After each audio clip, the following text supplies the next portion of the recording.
Hey everybody, welcome back to Poor Man Guitar PMG.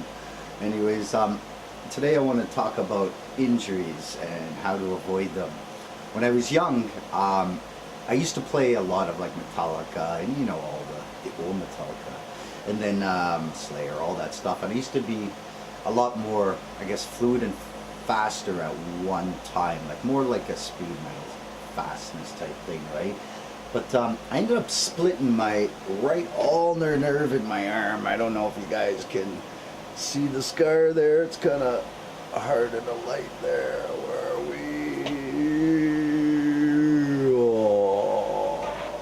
But anyways, there's you see that right there? It's a huge ass scar.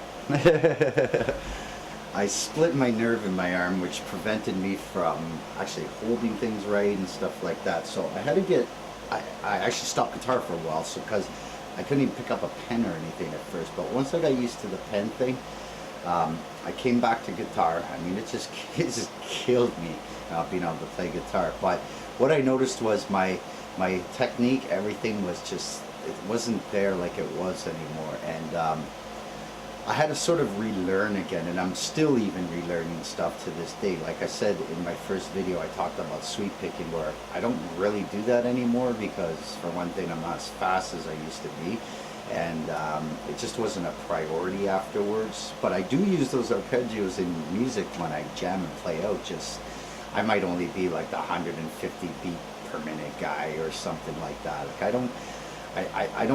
definitely don't think I do 180 anymore beyond that. I don't even think I do 180. I think the most I do is probably around 150, maybe 160, and that's probably starting to chop me up a bit on that anyways, because I just don't practice it anymore.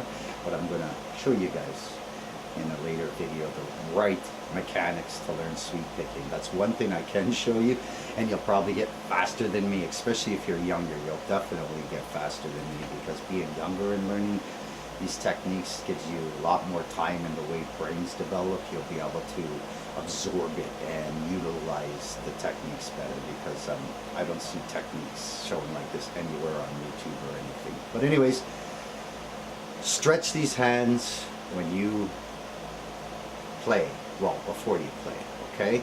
Do you see this pinky here? I can't straighten it because of my right ulnar nerve, so I kind of just do a little bit of these, and I do these. I kind of left a link on the first video of this series on some hand stretches and stuff, and I do it all, and your hand should feel warm. If your hand doesn't feel warm when you touch yourself somewhere where you're colder type thing, like not too cold, but I mean you actually feel good heat, then you're not warmed up. And if people tell you, oh, I do all day long, that's my warm-up, no, that's a warm-up, but this is the warm-up of the warm-up, okay? So you definitely need to do it, because I went to play Disarm by Smashing Pumpkins, all the cello and violin parts on a keyboard, so I sat for 1 week, about 5 to 8 hours a day, practicing it low, like down like this on the, I had the keyboard on this little tiny stand, doing this, looking at, fucking notes and crap like that. But anyways, yeah, because I haven't touched piano in 15 years, I didn't do a proper warm-up. I hurt all the tendons, ligaments, the bone, everything in here. And I mean, I thought I was seriously done playing guitar. I mean, that's how bad it was that I was crying in my head.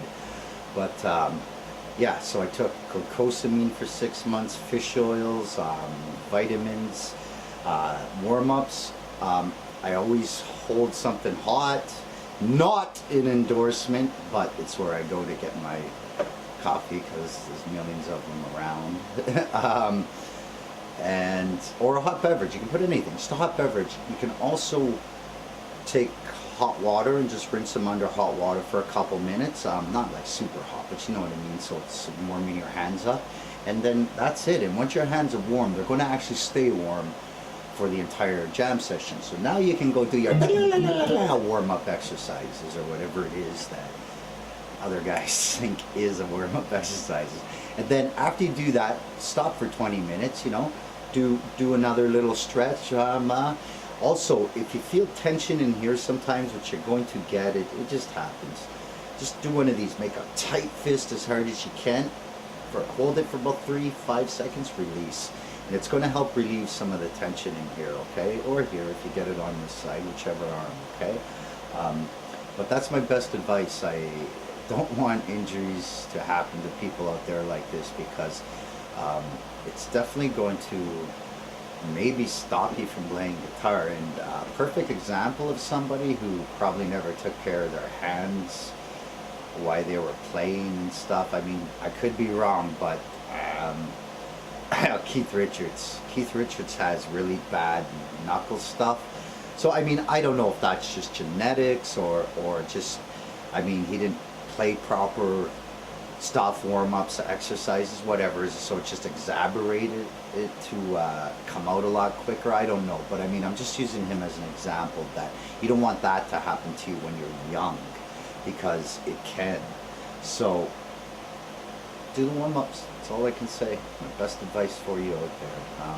Like I said, I might not be the world's greatest guitarist out there, but I certainly went through a hell of a lot of mistakes and stuff over years to get to spots where I am, relearn and everything else. So again, have a great day, and I'll see you, I guess, in whatever episode's next. Okay, bye.